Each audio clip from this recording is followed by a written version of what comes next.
محمد رسول الله، محمد رسول الله. أرجو رضاك يا الله، أنت الرحيم يا الله، هبني عطاك يا الله، أنت الكريم منك العطاء يا الله، أنت العظيم يا الله، فيك الرجاء يا الله، أنت الحليم.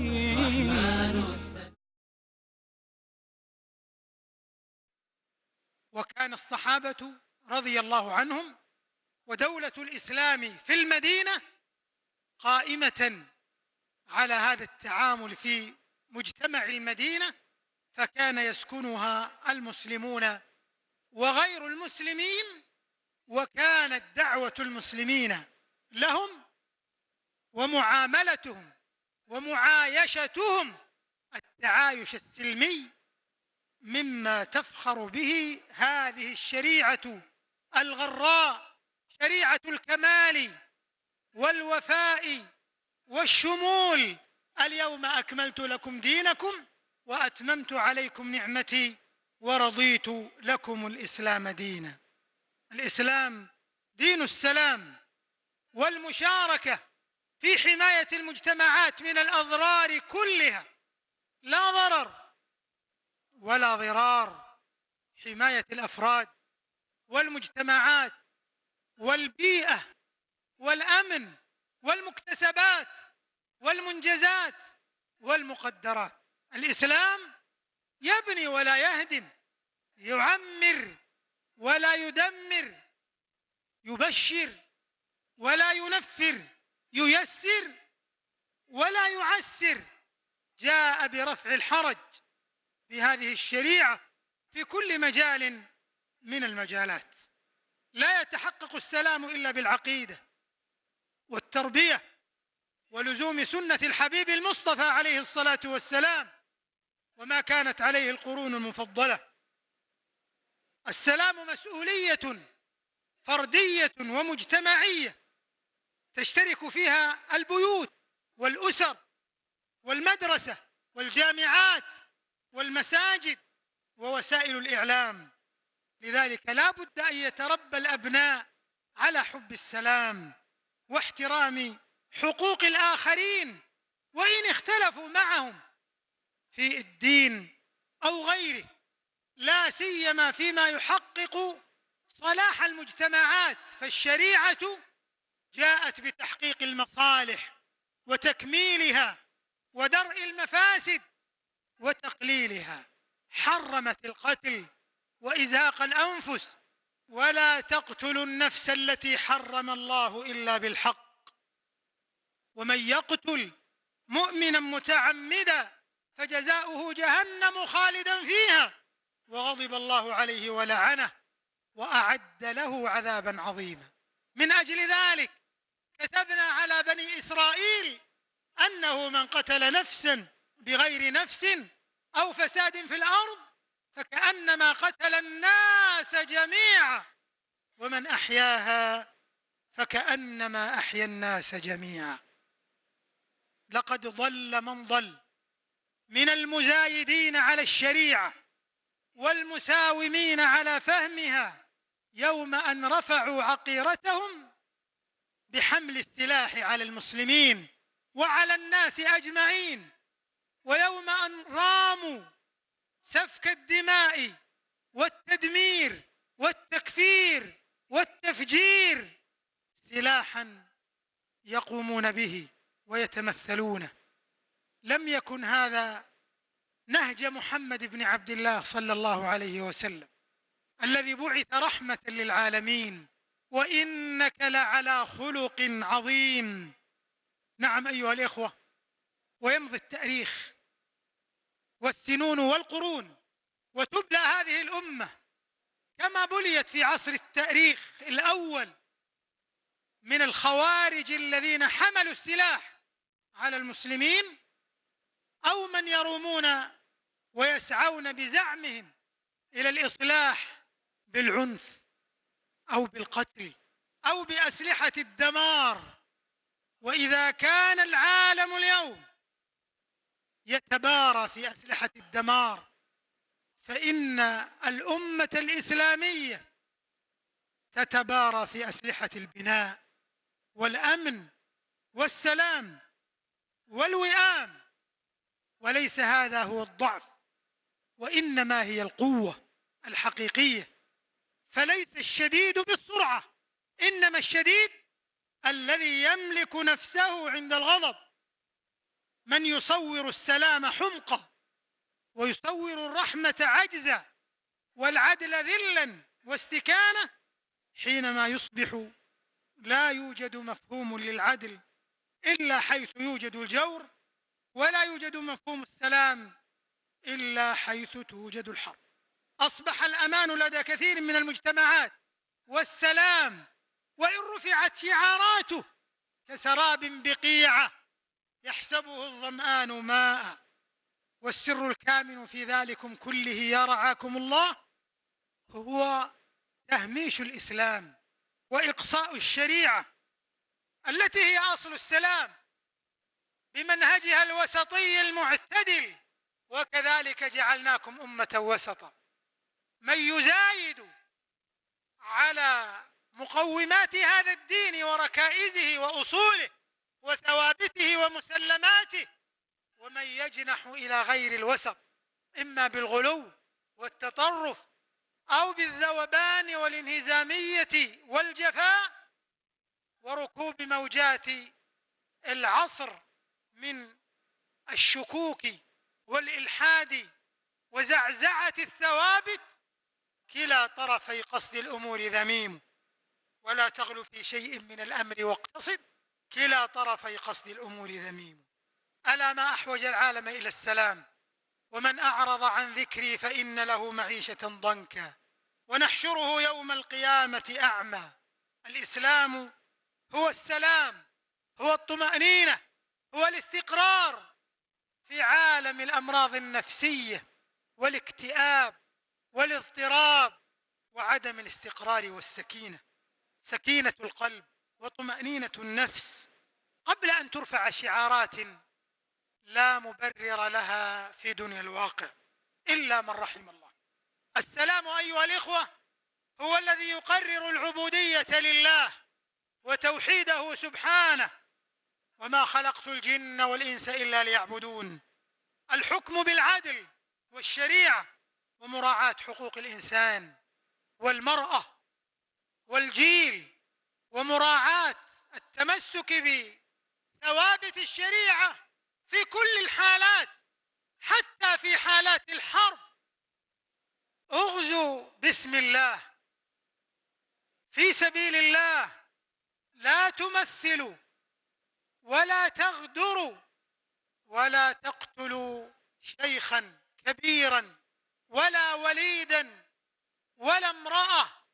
هذه أخلاقيات الإسلام في حالة الحرب التي هي غالبا ما تكون على سبيل الدفاع، فما بالكم بحالة السلام؟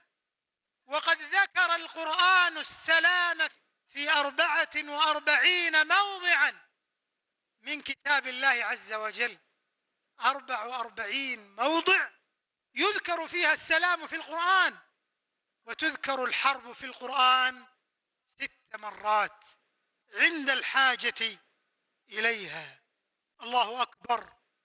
هذا هو دين الإسلام والسلام على حقيقته في جوهره الناصع، الذي لا تخل به اجتهادات فردية أو أعمال آحادية أو فرق وأحزاب أخطأت في فهمها للإسلام، بل إن بعضها استخدم الإسلام مطية للوصول إلى مآرب مشبوهة. ليست العبرة بشعارات تتلبس بالدين وهي تخالف الإسلام والسلام والأمن والأمان، وإنما العبرة بأن يترسم المسلمون ذلك منهجا في حياتهم، في تعاملهم مع ولاة أمر المسلمين، انطلاقا من قوله سبحانه: يا أيها الذين آمنوا أطيعوا الله وأطيعوا الرسول وأولي الأمر منكم فإن تنازعتم في شيء فردوه إلى الله والرسول إن كنتم تؤمنون بالله واليوم الآخر ذلك خير وأحسن تأويلا. على المرء المسلم السمع والطاعة فيما أحب وكره.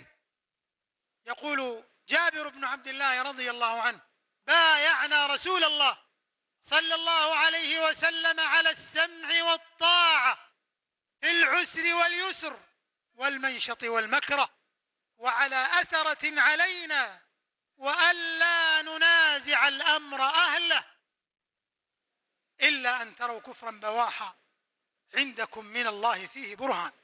وقد أبان أهل العلم والمحققون منهم المسائل الشائكة في هذه القضايا التي تحتاج إلى فقيه ومجتهد يفهم النصوص على فهم سلف هذه الأمة ويجمع بينها، لا أن يأخذ آحادا من النصوص ويترك أخرى، أو يفهم بعض النصوص على غير فهمها الحقيقي التي فهمها سلف هذه الأمة، ولهم نصوص قصروا في فهمها فأتوا من التقصير في العرفان. كذلك ولاة الأمر من غير المسلمين ينبغي على المسلم أن يراعي فيهم حكم الله عز وجل في أن يكون ساعيا في الأمن والأمان والخير والاطمئنان والسلام، لا أن يحمل السلاح فيبث الفتن ويزرع المحن وتسفك الدماء وتثار القلاقل كما هو واقع في كثير من البلدان.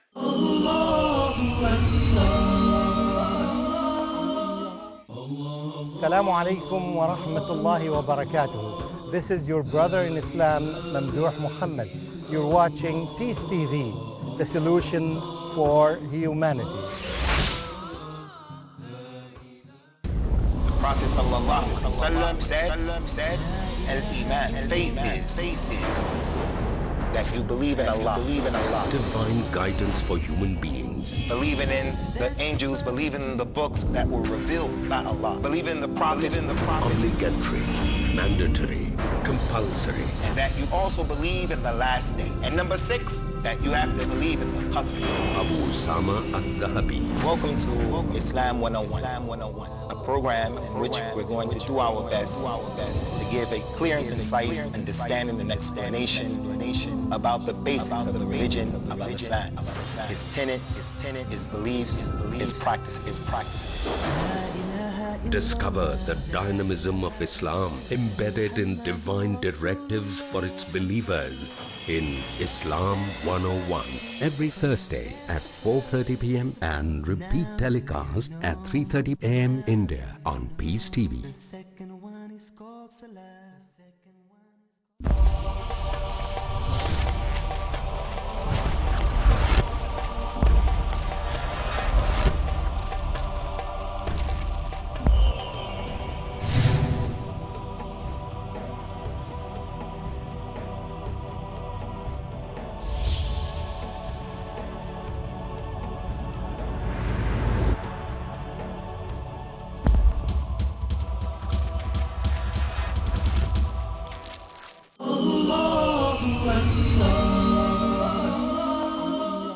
إن الذين اتخذوا الإسلام مطية للوصول إلى أغراض عبر العنف والقتل وسفك الدماء مخطئون في فهمهم للمنهج الحق، وعليهم أن يراجعوا أهل العلم الربانيين الراسخين في العلم، ولو ردوه إلى الرسول وإلى أولي الأمر منهم.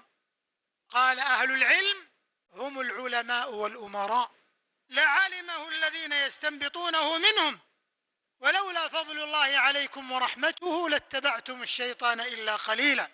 المسلمون الذين يعيشون في بلاد غير إسلامية عليهم أن يشعلوا ويرفعوا راية السلام في الالتزام بالنظام والأمن والتنمية ورعاية الخير والاستقرار للمجتمعات كلها. الله يقول: وقولوا للناس حسنا. الناس كل الناس. وقل لعبادي يقولوا التي هي أحسن والكلمة الطيبة صدقة. ولما أرسل الله موسى وهارون إلى فرعون مدعي الربوبية والألوهية، ما هي الوصية؟ فقولا له قولا لينا لعله يتذكر أو يخشى. إن العجب يتملكك ولا ينقضي عجبك واستغرابك ممن يدعي فهم الإسلام وهو يغفل هذه النصوص العظيمة. إن الإيمان بالله ربا وبمحمد صلى الله عليه وسلم نبيا رسولا وبالإسلام دينا وبالقرآن حكما وإماما الذي لا يأتيه الباطل من بين يديه ولا من خلفه تنزيل من حكيم حميد. هذا هو الذي يحقق السلام. ومن أحسن دينا ممن أسلم وجهه لله وهو محسن واتبع ملة إبراهيم حنيفا واتخذ الله إبراهيم خليلا.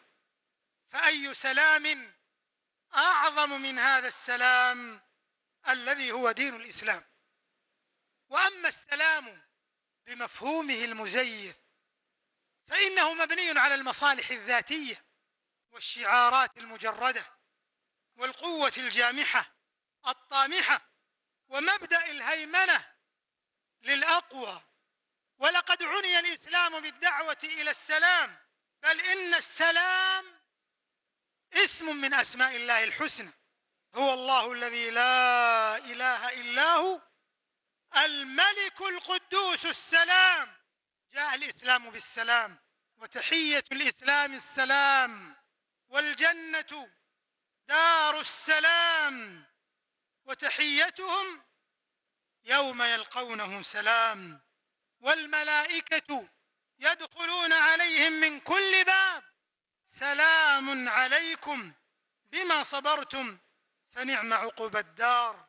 سلام قولا من رب رحيم، والله يدعو إلى دار السلام، لهم دار السلام عند ربهم وهو وليهم بما كانوا يعملون. لقد كان الناس في جاهلية وشرك ووثنية، فجاء الإسلام دين الإسلام والسلام، فلم يسمع أن النبي صلى الله عليه وسلم أو أحد من خلفائه الراشدين من بعده قتلوا من يخالفهم لأنه ليس بمسلم، أو عذبوا كتابيا، أو سجنوه، أو منعوه من التعبد وإقامة شعائره الدينية. فدين الإسلام لا يدعو إلا للسلام. أما الحروب التي نشبت في الإسلام منذ ظهوره فإنها تكون لدوافع معينة ولحق مشروع. كذلك جاء الإسلام بالجهاد وجعله ذروة سنام الإسلام، لكن للجهاد شروطا وآدابا وضوابط ينبغي أن تتحقق، لأن الجهاد علم، والعلم لا بد أن يكون دافعا إلى العبادة الصحيحة، والجهاد نوع من أنواع العبادة، والعبادة لا تكون إلا بالعلم. ومن أهم شروط الجهاد في الإسلام أن يكون تحت راية وتحت قيادة مسلمة ترعى المصالح وتدرأ المفاسد وتحقق المنهج النبوي الإسلامي الشرعي وأخلاق الجهاد وأخلاقياته وآدابه، كما في الأحاديث الصحيحة التي جاءت في مشكاة النبوة. ومنها قوله سبحانه: وإن جنحوا للسلم فاجنح لها وتوكل على الله إنه هو السميع العليم. الدفاع عن النفس، محاربة الظلم والطغيان. وقد تفطن الإسلام إلى الأضرار الكبيرة التي تدفعها الحروب، فقلل منها قدر المستطاع. يقول الإمام علي رضي الله عنه لمالك بن الأشتر: ولا تدفعن صلحا دعاك إليه عدوك ولله فيه رضا، فإن في الصلح دعة لجنودك وراحة من همومك وأمنا لبلادك. هذا هو منهج الصحابة رضي الله عنهم في تحقيق مبدأ السلام. نعم، ما أحوج المسلمين اليوم إلى السلام وأن يقوموا بالسلام في منهجه الصحيح، ولو اقتضى ذلك الدفاع عن المقدسات. فما تعيشه الأرض المباركة فلسطين ويعيشه المسجد الأقصى المبارك وإخواننا في رحاب بيت المقدس وأكناف بيت المقدس التي فتحها الإسلام وأقام فيها الأمن والسلام، إن التفريط في مقدسات الأمة هو نوع من الاستسلام والخنوع الذي لا يرضاه الإسلام. لكن ذلك ينبغي أن يكون من خلال إعداد قادة الأمة وحكمائها وأهل الحل والعقد فيها لاتخاذ التدابير والأسباب والعمل على تحرير مقدسات المسلمين بما يحقق المصالح ويدرأ المفاسد عن الأمة. ليس ما تفعله حكومات الظلم والطغيان في سوريا على سبيل المثال، التي تسوم المسلمين سوء العذاب وتوقع الظلم والعدوان في بلاد الشام. إن من واجب المسلمين أن يقفوا مع إخوانهم، لأن ما يعيشه إخواننا المسلمون في سوريا وفي بلاد الشام نوع من الظلم الذي يجب أن يرفع عن المسلمين، لكن ذلك بالطرق الحكيمة وليس تأجيجا لعواطف الشباب ولا الناشئة والأجيال والزج بهم في مواطن الصراع تحت رايات عمية وعصبية وحزبية، وإنما تحت راية إسلامية معروفة يؤسس لها ويهتم بها القادة والولاة والعلماء وأهل الحل والعقد في الأمة. الإسلام هو السلام، ومن السلام الوحدة والوئام، تحقيق وحدة الأمة. إن هذه أمتكم أمة واحدة وأنا ربكم فاتقون. إنما المؤمنون إخوة واعتصموا بحبل الله جميعا ولا تفرقوا. الانقسام والخلافات والأحزاب والمذاهب والطائفية كل تلك معاول هدم للسلام. جاء الإسلام بالتحرر منها وجمع كلمة المسلمين على الكتاب والسنة. ولا تنازعوا فتفشلوا وتذهب ريحكم واعتصموا بحبل الله جميعا ولا تفرقوا. إن أي دعوة إلى حزبية مقيتة أو طائفية بغيضة والولاء لها والبراء لها والحب والبغض فيها وعقد الرايات والألوية من أجلها شعارات جاهلية ينبغي أن يحذر المسلمون منها ويحتكمون إلى كتاب الله وسنة رسوله عليه الصلاة والسلام، مجتمعين على الكتاب والسنة، محاذرين لكل بوادر الشقاق والنزاع والخلاف والانقسام، لأن هذه بعيدة عن معاني السلام المجتمعي في تحقيق سلام الأخوة والمحبة والاجتماع على كتاب الله وسنة رسوله عليه الصلاة والسلام. كذلك الأقليات الإسلامية في ميانمار، في بورما، في أفريقيا الوسطى، في بلاد كثيرة، أو ما يتخذ فيه العنف وسيلة من بلاد المسلمين، كل تلك ينبغي أن يكون فيها نصرة للحق والعدل ورفع للظلم، لكن بالأساليب الشرعية والمصالح المرعية، لا بمجرد إثارة لإثارة عواطف الجماهير ولا لمتابعة المغردين ممن يزجون بشباب الأمة وأبنائها وأجيالها في بؤر الصراع وهم على أرائكهم وسررهم يعيشون الأمن والأمان والاستقرار. He created the universe